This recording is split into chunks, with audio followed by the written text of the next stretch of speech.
형, 저희들 일단 그 음성 사례 관리를 하기 위해서 스피커를 2개를 딱 마련했어요. 그러니까 기분이 더 좋네요. 음성 사례 관리. 음성 사례 관리. 뭐든지 세상에 사례 관리 아닌 게 어디 있겠습니까? 맞아. 그렇게 보면 사례 관리란 개념은 한없이 넓기도 하고 어떻게 좁게 보면 바늘끝만큼 좁기도 한 게 사례 관리 개념이 아닐까 그런 생각이 드는데 제가 생각하는 사례 관리는 지금까지 머릿속에 남아있는 건 3가지 생활이 가능하도록 지원해 주는 것. 그래서 이 사례 관리다. 이렇게 해서 3가지 사례 관리 꼴 3가지 이것만 머리에 남아 있단 말이에요. 그래서 좀 더 명료하게 사례 관리에서 핵심 개념 그것을 형이 정리해 주면 다음에 또 우리나라의 사례 관리 현실 또 바람직한 사례 관리를 이해하는데 딱 그 터닝 포인트가 될 것 같아요. 그래서 사례 관리의 핵심은 무엇인가? 네. 핵심 이미 얘기한 것 같아. 그렇죠. 3가지. 저는. 우리가 사례 관리의 기본은 지금 얘기했던 것처럼 생활이 가능하도록 지원하는 게 일단 가장 중요한 개념이야. 그렇죠. 그것이 우리가 COS 활동에서도 결국 COS 활동이 개인이나 가족이 기본적인 생활이 가능하도록 돕는 거였잖아. 예. 그래서 사회와 연결시킨다라고 하는 의미에서 소셜 워크라고 하는 네. 것도 있고 소셜 케이스 워크. 그럼 소셜 케이스 워크, 소셜 워크는 뭐 하는 거냐? 결국 개인이나 가족이 생활이 가능하게 돕는 거니까 그것이 가장 중요한 개념이다라고. 네. 근데 형 여기서 내가 궁금한 게 하나 있는데 생활이라는 말이 한 번 더 정의해 주면 좋겠어요. 저는 생존이 가능하도록 지원해 주는 것 이렇게 해도 말이 될 것 같은 생각이 든단 말이에요. 생존하려면 필요한 것들을 지원해 주는 것. 그런데 왜 생존 서바이벌이라고 하지 않고 생활이라고 이야기하는 걸까요? 기본적인 생활.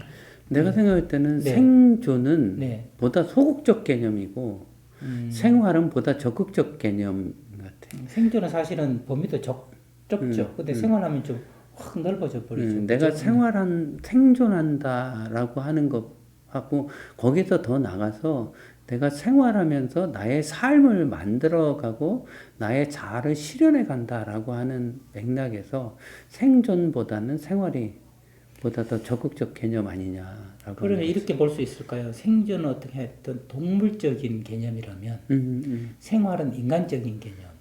그러니까 인간적인 생존이라면 생활이라는 말과 비슷할 것 같아요. 최소한 인간으로서 가져야 되는 기본적인 것들 이렇게 하면 그렇지. 최저 수준. 최저 수준. 네. 그래서 매슬로우의 욕구 단계를 보면 5단계서를 보면 네. 물론 7단계설도 있지만 5단계설이 네. 더 유력하게 많이 쓰이니까 가장 그 기본적인 욕구가 서바이벌. 물리적. 네. 물리적. 물리적 욕구 충족이거든. 네. 근데 매슬로우는 사실 그거를 욕구라고 분류하기는 좀 그렇다 그랬어. 네. 왜냐하면 이거는 없으면 안 되는 거, 생존이 불가능한 거. 네. 그러니까 우리가 먹어야 되는 거, 자야 되는 거, 배설해야 되는 거, 네. 이런 거. 그런 것들은 가장 기본적인 욕구인데 사실은 욕구는 원하는 바라고 이렇게 생각한다 그러면 그거는 누구나 다 당연히 충족되어져야 되는 요소. 그래서 다른 욕구하고는 좀 다르다. 네. 그거는 우리가 생존을 위한 욕구라고 할 수 있는 거지. 그게 생존이라고 할 수 있는 거고. 그럼 그 위에 우리가 안전하게 그리고 사랑을 느끼며 그리고 자존감을 갖고 자아실현해 가면서 살아가는 거. 그런 것들을 우리가 생활이라고 이렇게 할 수 있으니까 동물적인 거 최소한도 뭐 이런 것하고 연결이 될 수 있겠지. 네, 그 사실 형 니드와 원트 영어가 있잖아요. 니드. 니드에 향한 거는 기본적인 거 아니에요. 생존에 관한 거. 아프리카 그러면 제일 먼저 니드, 인간의 욕구. 근데 원트는 원하는 거니까 생존하고는 관련은 약간 없지만 뭐 사랑이 없어도 생존하잖아요. 그렇죠? 그러니까 제가 왜 이 이야기를 좀 딴지 거는 건 아니지만 중요하게 하냐 하면 그 아우슈비츠에서 살아남은 빅터 프랭클이라는 정신과 의사가 아우슈비츠에 갔더니 가장 먼저 없어지는 것이 성적인 욕구더라는 거죠. 생존에 필요가 없다는 거예요. 불가사의한 일들이 일어난다. 그러니까 인간에게 있어서는 죽고 살고에 필요한 뭐 음식, 물, 공기 뭐 이런 것들은 생존에 굉장히 관한 것들이고 그 외의 것들은 생활과 좀 관련됐다. 저는 이런 생각이 든다는 거죠. 그래서 형이 사례관리론을 정의할 때 기본적인 생활이 가능하도록 지원해준다 했을 때 저는 유독 생활이라는 말이 되게 이렇게 들어와서 형한테 그걸 딱 좀 풀고 그 다음으로 넘어가고 싶은 마음이 있어서 여쭤본 거죠.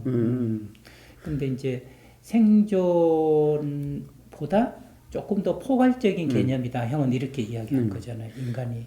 그래서 사실 그 need, want를 얘기했지만 네. need는 살아가는데 기본적으로 필요한 거다라고 이렇게 생각할 수 있는데 네.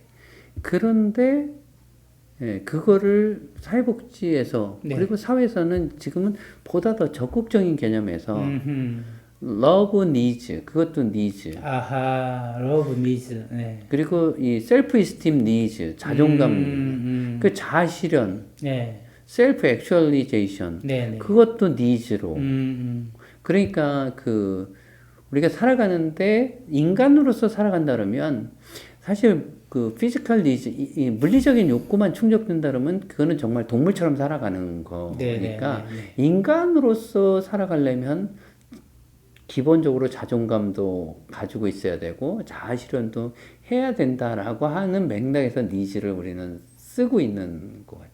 형, 제가 이렇게 정리됐어요. 그 우리 속담에 이런 속담이 있습니다. 풍년거지가 더 서럽다.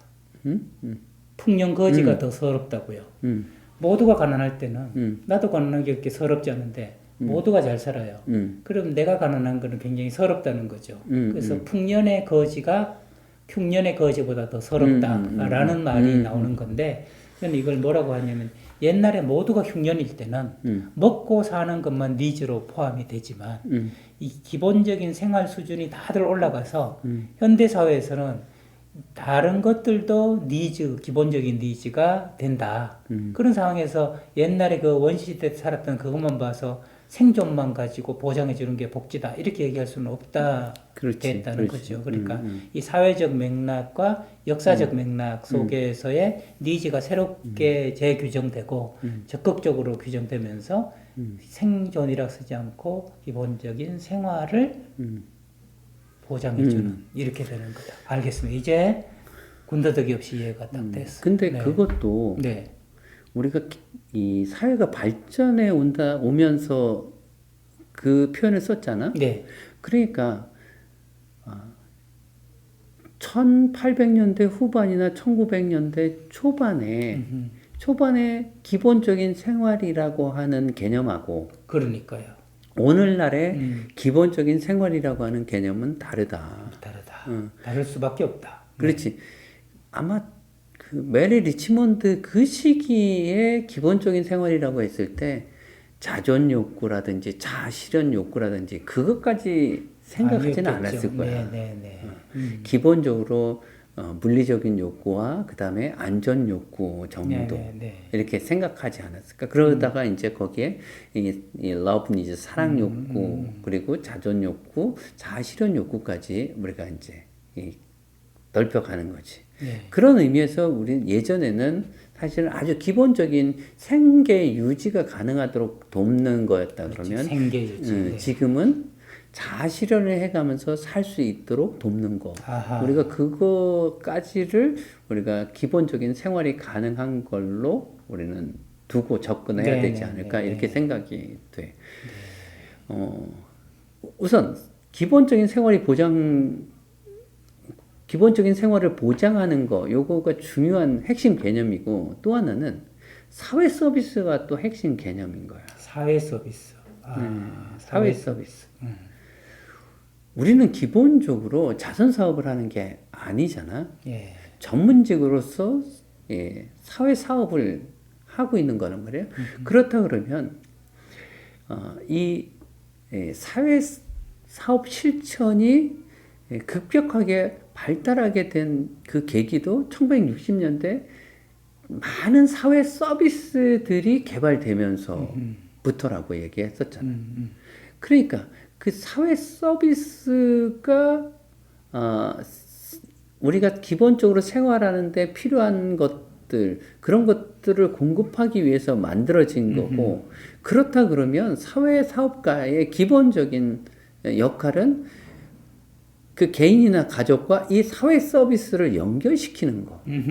네. 요게 두 번째 핵심 개념이죠. 네. 사회 서비스와 이 개인과 가족을 연결시킨다라고 하는 개념. 네. 왜 이것을 강조하냐 하면 요즘 우리나라 사회 관리는 굉장히 다양한 모습을 띠고 있고 자원을 연계하는 개념이 많이 좀 더 약해진 것도 있고 그렇게 돼서 원래 본질은 사회 서비스와 그 클라이언트를 연결하는 거다. 그래서 기본적인 생활이 가능하게 하는 거다. 네. 라고 하는 거가 핵심이다. 이거를 꼭 얘기하고 싶어. 형 예를 하나 제가 들어서 형 개념, 사회 서비스 개념을 좀 현실에서 실감나게 우리가 생각을 하면 좋을 것 같아요. 지난주에 은평구에 있는 자준청을 다녀왔어요. 자준청이란 줄임말인데 자립준비청년.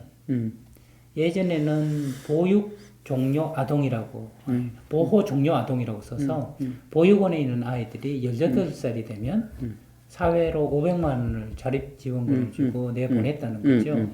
그리고 3년 동안 한 달에 30만 원씩 생활지원금을 줬다는 거죠. 근데 그게 이제 작년부터 개념이 바뀌기를 그 보호 종료 아동도 아닌데 뭘 아동이라고 그러냐. 그 다음에 그 개념이 이제 부정적이다. 그래서 자립 준비 청년이라는 말로 바꿨단 말이죠. 은평구에 갔더니 그런 청년들을 위한 센터를 만든 거예요. 이건 사회 서비스라고 저는 생각이 들거든요.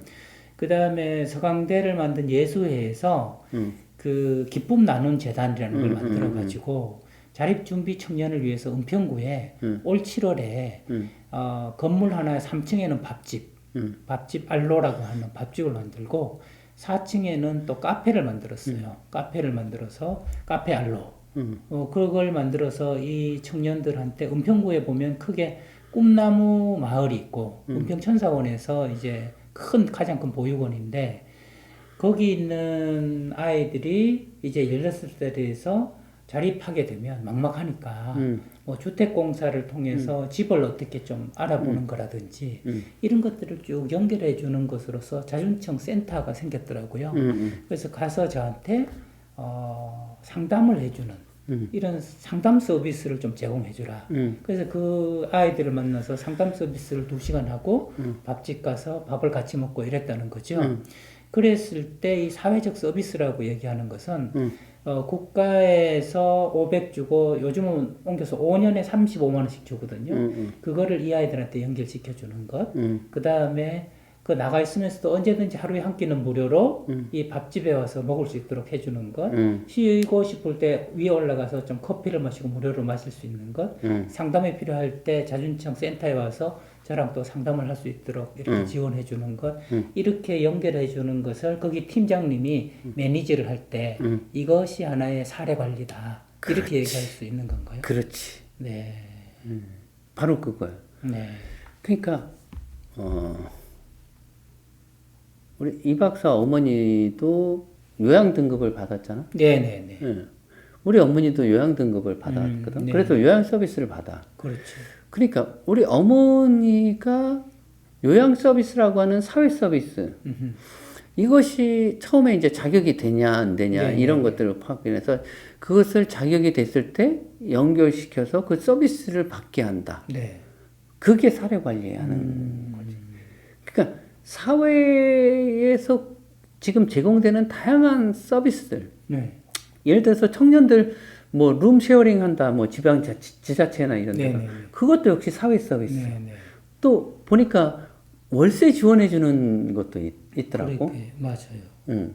한 달에 20만 원인가 10만 원인가 뭐 1년 동안 지원해 주는 거. 네네. 그랬을 때 어떤 청년인데 그래 거기에 해당돼서 그거를 누릴 수 있는지 혜택을 받을 수 있는지 그렇지 않은지 그렇게 해서 확인해서 서로 연결시켜서 받게 해준다? 사례관리지. 네. 그런 차원에서 형이 전번에 우리나라가 이 사례관리 강국이다. 뭐 사회 서비스 강국이다. 이런 얘기를 한번 한 적이 있잖아요. 그죠? 다양한 이런 우리가 찾아보면 정말로 지원해 주려는 사회 서비스가 어느 나라 못지않게 많다. 그죠?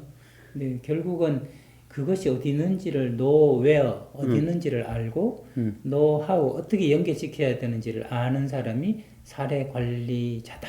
이렇게도 볼 수 있겠네요. 그렇지. 아하.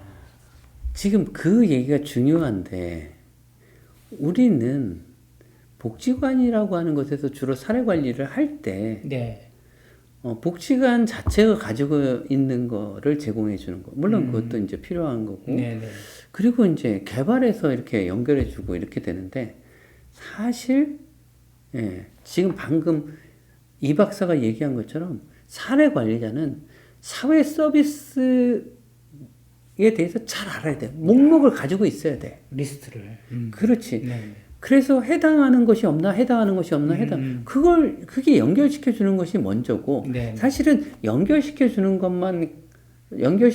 사례 관리냐? 그게 아니라 아까 처음 중요한 키워드가 뭐라 그랬냐면, 기본적인 생활이 가능하게 하는 거. 네. 그러니까, 청년한테 월세 10만 원 연결해 줬어. 그거 하나도 사례관리 행위일 수 있지만 그게 사례관리가 되려면 그 청년이 살아가는 데 있어서 필요한 기본적인 욕구들, 그런 욕구들을 다른 사회 서비스하고 연결해서 해결해 줘야지만, 해결할 수 있도록 도와줘야지만 그게 사례관리다. 네. 형, 그러면 제가 여기서 한 발자국 더 나가서 생각이 드는 걸 한번 말씀드려보면, 이번에 은평구에 갔을 때, 그 굉장히 겉으로 활발하고 명랑한 청소년이 있었어요. 자립을 준비하는 청소년인데, 제가 이렇게 얘기한 거죠. 밖에 나가면 자존감을 좀 가지고 사람들을 대해야 된다. 그래서 내가 하는 말을 한번 따라해봐라 하면서 내가 어때서 라는 5글자를 해보라 그랬더니 울려고 하더라고요. 그런 말을 못 따라하겠다는 거예요. 왜냐하면 그런 얘기를 들은 적도 없고 생각해 본 적도 없기 때문에 그 말은 못 따라하겠더라. 그래서 그걸 보니까 겉으로는 밝아도 속으로는 굉장히 자신에 대해서 자존감이 낮은 거죠. 사실 낮을 수밖에 없는 거고, 그랬을 때 이 사람들의, 이 청년들의 자존감을 높여주는 것은 먹고 사는 것 못지않게 중요하다는 생각이 들었어요. 그래서 제가 그 팀장님하고 앞으로 나와서 우리가 이런 자존감을 높이기 위해서 예컨대 제가 생각하는 것은 이런 유튜브를 해서 어떤 마음가짐을 가지면 좋을지를 짧게 해서 볼 수 있게끔 하는 것은 이게 또 하나의 사회 서비스가 되잖아요. 제가 하고 싶은 말은 기본적인 생활이 가능하도록 하는데 사회 서비스를 찾아봤는데 이 사회 서비스가 존재하지 않아요. 그랬을 때 그 팀장님이 그럼 교수님과 제가 함께 그거를 기획해가지고 최소한의 비용으로 교수님이 만들어 주실 수 있다면 이 아이들한테 무척 도움이 될 것 같습니다. 그래서 저한테 제안해서 저로 하여금 좋습니다 하고 그것을 만들어 보급하는 것. 이것은 필요한 사회 서비스인데 현실에 존재하지 않을 때 만들어서 이거를 또 제공할 수 있도록 하는 것까지도 적극적 의미로 보면 사례 관리자가 해야 되는 일이 아닌가. 이게 제 생각인데 어떻게 생각하세요? 그거는 네. 우리가 전문화의 입장에서는 네. 거기까지는 아니다. 아하. 우리가 커뮤니티 실천을 다루잖아. 네네. 거기에서도 포용적 프로그램 개발이라고 네네. 하는 것이 개발, 있고 네. 여기서 커뮤니티 케어라고 하는 것들이 네네. 그러니까 커뮤니티 실천 차원에서 네. 필요한 사회 서비스들, 네. 그 커뮤니티에 필요한 사회 서비스들을 개발하는 거, 운영되게 하는 거, 이런 것들이 있단 말이에요. 네, 네, 네. 그러면 사례 관리자는 연결시켜 주는 것이 우선이니까 이것까지 다 개발하라 이게 아니라 이거 개발하는 거는 커뮤니티 실천가들이. 네, 네, 네. 그러면 좀 그렇게 나눠서 보는 게 좋겠네요. 그게 그 대상자에게 필요하긴 하겠지만 개발하는 목까지는 사례 관리자가 거기까지 에너지를 쓰는 게 아니라 이것들을 잘 연결시키는 것만 해도 훌륭한 사례 관리자다. 이렇게 정리될 그런데 이런 얘기들을 왜 강조하냐면 네. 지금 현재 우리나라 사회복지 실천 현장에서는 네. 사례 관리자에게 그것까지 요구하는 것이 많단 말이에요. 네, 네, 네. 그런데 그렇게 되면 사실 전문성이 떨어지게 돼요. 사실 사례 관리자는 우리가 만약에 역할을 직접적으로 한다. 듀얼 펑션이라고 하거든. 하나는 서비스를 연결해 주는 거. 그렇죠. 하나는 사례 관리자가 직접 실천하는 거. 서비스를 제공해 주는 거. 직접 실천하는 거. 직접 실천하는 거를 굳이 생각한다 그러면 좀 전에 이 박사가 네. 그 아이들에게 괜찮아. 네. 뭐 때문에? 네. 그런 것들 해서 이 동기를 강화시키고 자기의 그 내적 힘을 키워주고 네. 이런 쪽에 오히려 프랙티스를 하는 게 그러니까 거지. 외부 전문가가 하는 게 더 전문적인 거지. 사례 관리 자격을 하는 거는 아니 사회 서비스는 사회 차원이기 때문에 네. 사례 관리자는 클라이언트와 네. 그리고 사회 서비스를 연결해 주는데 굳이 듀얼 펑션을 한다면 네. 듀얼 펑션을 한다면 이 클라이언트를 변화시키는 쪽에 네. 하는 거고 이 프로그램을 개발하고 여기다 여건을 갖추는 것까지는 아니라는 거야. 네. 그러니까 뭐 연결해 준 뒤에 클라이언트에게 할 수 있어 괜찮다니까 뭐 이런 얘기까지는 가능하지만 개인을 변화시키는 이 프로그램을 것까지. 만들어서 이렇게 주는 것까지는 전문성이 아니다. 그건 또 다른 전문가가 있다. 그렇지. 해당 그거는 커뮤니티 실천가 아니면 사회 서비스 전문가가 해야 되는 거지. 예, 사회 서비스 전문가. 그죠? 예를 들면 상담의 전문가가 하는 것이지 사례 관리자가 이것까지 개발해서 상담과 관련된 사회 서비스를 제공한다 그러면 그렇게. 네, 알겠습니다.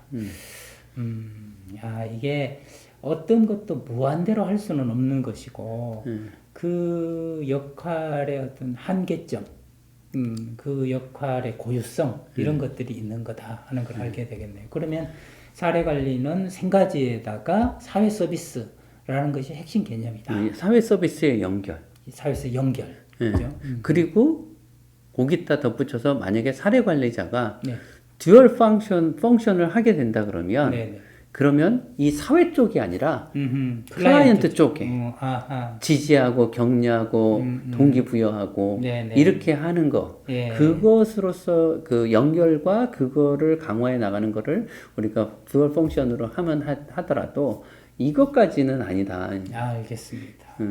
이거가 나는 굉장히 강조하고 싶은. 네. 오늘은 세 가지를 깔끔하게 정리했네요. 네. 기본적인 생활이 가능하도록 지원해준다. 그리고 사회 서비스를 연결해준다. 만약 듀얼 펑션을 하게 됐다면 사회 쪽이 아니라 클라이언트 입장에서 격려하고 지지해주는 거기까지 역할을 가야 클라이언트를 된다. 변화시키는 거. 그렇지. 오케이. 오늘 깔끔합니다. 네. 깔끔해? 예, 깔끔합니다. 다행이다. 다음에는 더 깔끔하게 좋아. 하고 다음 시간에 여러분들을 또 만나기로 하죠. 다음 시간에 봬요.